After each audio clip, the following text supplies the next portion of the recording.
Imagine trying to lift a block of stone heavier than a jumbo jet. Now imagine doing that thousands of years ago, with no modern cranes or machines. That's the mystery of Baalbek in Lebanon. Its main temple sits on a foundation made of the biggest building stones ever used on Earth. These stones, called the Trilithon, are so huge that scientists still can't figure out how people back then moved them. It seems impossible. Yet deep within the Beqaa Valley of modern-day Lebanon, embedded 19 meters above the ground in a temple platform, sit 3 precisely cut foundation stones that weigh 750 tons each. And in the quarry, just over a kilometer away, a single block of limestone cut with precision and left partially fused to the bedrock weighs an estimated 1,650 tons. To put this in perspective that your mind can actually grasp, that single abandoned stone weighs more than 3 fully fueled Boeing 747 jumbo jets. Stacked together, it is a piece of rock shaped by human hands that defies every known principle of ancient engineering. The builders of Baalbek left behind their greatest work. Stones so massive, so precisely placed, that even today we cannot explain how they were moved. But they also left behind something even more mysterious. They left behind failure. Because the largest stones remain in the quarry abandoned, as if the civilization that created them suddenly hit a wall they couldn't overcome. Or is there another explanation, one that challenges everything we think we know about the capabilities of the ancient world? This is the investigation into stones that defy the laws of physics as we understand them. Stones that shouldn't exist. Stones that force us to reconsider whether we truly understand our own past. The city of Baalbek, once known to the Greeks and Romans as Heliopolis, the city of the sun, is one of the world's most ancient continuously inhabited sites. Archaeological evidence suggests human presence here stretching back 8,000 to 9,000 years, making it older than the pyramids, older than Stonehenge, older than almost any other known monument. Its strategic location in the fertile Beqaa Valley and its apparent spiritual significance made it a site of pilgrimage and worship for millennia. Originally, it was dedicated to the Phoenician sky god Baal, a deity of storms and fertility whose cult dominated the region for thousands of years. But it was the Roman Empire, at the height of its power and engineering prowess, that attempted to build the ultimate monument here. After Rome annexed the region of Phoenicia around 64 BCE, they embarked on what would become one of the most ambitious construction projects in the ancient world. The Temple of Jupiter Baal, the largest religious building in the entire Roman Empire. The temple complex that remains today is genuinely impressive. Massive Corinthian columns, some still standing, that soar over 20 meters into the sky. Elaborately carved architraves. These elements date conclusively to the 2nd century CE and represent conventional, well-understood Roman construction techniques. But the controversy, the mystery, the impossibility of Baalbek doesn't lie in these visible Roman achievements. It lies beneath them, in the foundation, in the colossal podium upon which the Roman temple proudly stands. Look at the western wall of the temple podium. Embedded here, elevated 19 meters, roughly 62 feet, above the ground level, are 3 horizontally placed stones that have become legendary in archaeological circles. They are known as the Trilithon, the 3 stones. Each of these blocks is approximately 19 meters long. That's 62 feet. Each block stands 4.2 meters high, about 14 feet, and extends 3.6 meters thick, roughly 12 feet deep into the wall. The weight of each individual block, a minimum of 750 tons. Conservative estimates suggest 800 tons. The sheer mass is only part of the mystery. The precision of the work is equally baffling.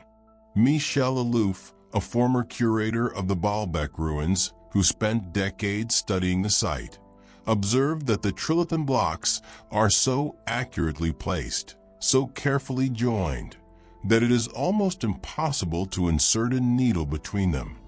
This suggests not just brute force, but sophisticated engineering, precise measurement, and control during placement that seems impossible given the weight involved. Look at the construction above the Trilithon. The stones change dramatically. Above these colossal blocks, the wall is composed of much smaller stones, perhaps 5 to 10 tons each, built using conventional Roman techniques. Different cutting styles, different placement methods, visibly different construction. This stark contrast in building style strongly implies something that official archaeology is reluctant to admit. The Romans didn't build the entire foundation. They adapted it. They found these massive stones already in place and built their temple on top of a much older, much more monumental base. The Romans were master builders and engineers. They documented their projects extensively. Yet nowhere in the vast corpus of Roman engineering texts, nowhere in any inscription at the site, is there any mention of how these massive stones were moved. Why? The most logical answer is brutally simple. Because they didn't move them. They inherited them from whoever came before. If the presence of the Trilithon raises profound questions, what lies in the quarry just over a kilometer away provides even more disturbing evidence. Evidence of failure, evidence of limits, evidence that even the civilization capable of moving 750-ton blocks eventually encountered something they could not overcome. The ancient limestone quarry that supplied Baalbek sits slightly uphill from the temple complex, about 800 meters away. It's a massive excavation site. But in this quarry, abandoned and still partially fused to the bedrock like a message from the past, lie 3 of the largest cut stones in human history. The most famous is called the Stone of the Pregnant Woman, a block weighing approximately 1,000 tons. Next to it lies the Stone of the South, slightly larger, estimated at 1,242 tons. But in 2014, archaeologists from the German Archaeological Institute made a discovery that changed everything. Beneath and adjacent to these known giants, they uncovered a third stone, even more massive, that had been completely buried and forgotten. They called it the Forgotten Stone, or the Third Monolith. Its dimensions defy comprehension. 19.6 meters long. That's 64 feet, nearly 6 meters wide, and at least 5.5 meters high. Its estimated weight? Somewhere between 1,500 and 1,650 tons. This is not a rough boulder. This is a precisely cut rectangular block with flat surfaces, sharp edges, clean corners. Someone measured this stone, planned for it, began the process of extracting it from the quarry. This stone was intended for use, but it never moved. It remains there, partially separated from the bedrock, abandoned mid-process. And this abandoned stone is the most important piece of evidence in the entire mystery, because it represents failure. It represents a limit that even the builders of Baalbek could not surpass. If the civilization that successfully moved 750-ton blocks into the temple foundation 19 meters above ground possessed the technology and organization to accomplish that impossible feat, why did they fail at 1,500 tons? This is not a rough boulder. This is a precisely cut rectangular block with flat surfaces, sharp edges, clean corners. Someone measured this stone, planned for it, began the process of extracting it from the quarry. This stone was intended for use, but it never moved. It remains there, partially separated from the bedrock, abandoned mid-process. And this abandoned stone is the most important piece of evidence in the entire mystery, because it represents failure. It represents a limit that even the builders of Baalbek could not surpass. If the civilization that successfully moved 750-ton blocks into the temple foundation 19 meters above ground possessed the technology and organization to accomplish that impossible feat, why did they fail at 1,500 tons? And this is where the mathematics becomes devastating to the official narrative. If the Romans, at the absolute peak of their engineering capabilities, struggled immensely to move a 455-ton obelisk, and if this represented close to the upper limit of their technology, then how did 750-ton blocks get lifted 19 meters into the air and placed with millimeter precision? The equipment required to move the 750-ton Trilithon blocks, let alone the 1,500-ton monolith, would have been such a groundbreaking invention, such a revolutionary advance in engineering, that it would have been documented, celebrated, replicated across the empire. But there are no plans, no descriptions, no archaeological remnants of the machines. No mention in engineering texts. Nothing. Official archaeology must provide an explanation that doesn't invoke lost civilizations or impossible technologies. They need to bridge the gap between known capabilities and observed reality using only documented ancient techniques. The conventional explanation, championed by scholars like Jean-Pierre Adam, relies on three key arguments. First, the downhill advantage. The quarry where the stones were cut sits at a higher elevation than the temple site. This is verifiable and significant.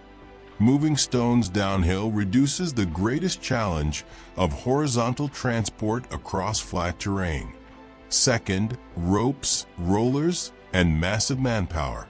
The theory suggests that the enormous stones were placed on wooden rollers and then dragged along massive temporary earthen causeways built from the quarry to the temple site. The calculations suggest that moving an 800-ton block this way would require the simultaneous, coordinated effort of approximately 800 oxen or several thousand human laborers, all pulling in perfect synchronization. Third, the settling solution. This is the clever part of the conventional theory. Once the stones were rolled horizontally to their final position, supported by the earthen ramps built up to the correct height, the builders wouldn't need to lift them at all. They would simply excavate the earth beneath the stone gradually, allowing the massive block to settle precisely into its final position on the foundation wall. On paper, this theory is elegant.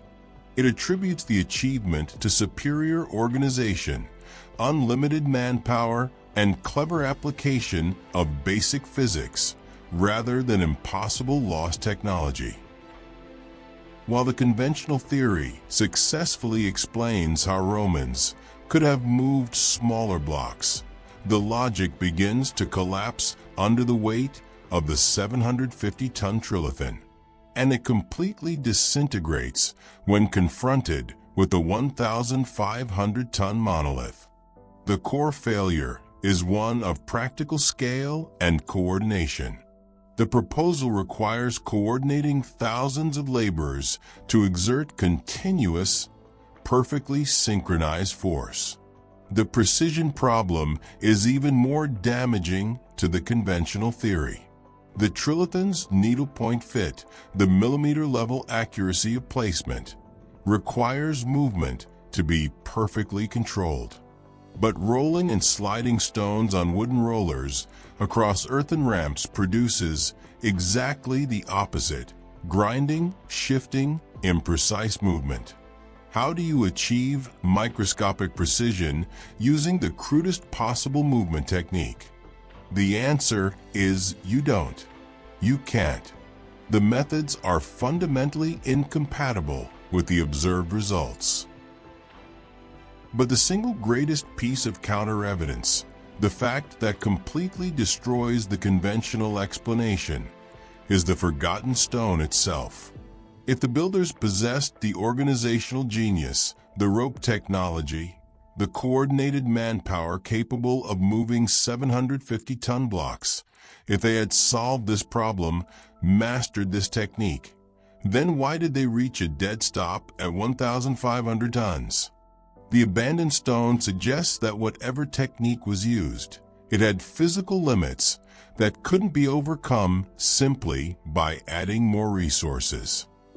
If these impossible contradictions in history leave you hungry for answers, you've found the right channel. If you want to join us as we continue to investigate the greatest lost technologies of the ancient world, make sure you hit the subscribe button and turn on notifications. We publish a new deep dive into these monumental mysteries every day. The most grounded, least controversial alternative theory attributes the massive foundation blocks to a preceding civilization, most likely the Phoenicians. The site of Baalbek has been continuously inhabited since approximately 9000 BCE. Major construction began under the Phoenicians, whose engineering knowledge is poorly documented. This theory proposes that the Phoenicians, or an even earlier culture, laid the megalithic foundation using powerful but unrecorded techniques. The Romans, arriving centuries later, found these massive stones already in place and incorporated them, which explains the dramatic change in construction style and the total absence of Roman documentation on the block's transport. The more radical theory suggests the existence of lost mechanization, a forgotten technology, such as the use of specific sound frequencies to manipulate mass, known in legends as acoustic levitation. While mainstream archaeology dismisses these theories as pseudoscience, the core argument remains compelling. This theory would explain the lack of any archaeological evidence for the thousands of workers, ramps, or complex wooden machinery that the conventional theory requires. The impossible placement of the Trilithon demands that we accept one of two extremes: either the conventional Roman explanation, which fails the tests of physics and logistics, or the possibility of a powerful, lost technology. The 1,500-ton forgotten stone sits in the quarry, an eternal challenge to every engineer, physicist, and historian. The stones of Baalbek are not just ruins. They are monuments to the limits of our knowledge. They remind us that history is not a simple story of linear progress. They force us to confront the possibility that knowledge has been lost and rediscovered multiple times throughout human existence. Until we find the lost schematics, the truth of the impossible stone blocks will remain one of history's greatest secrets.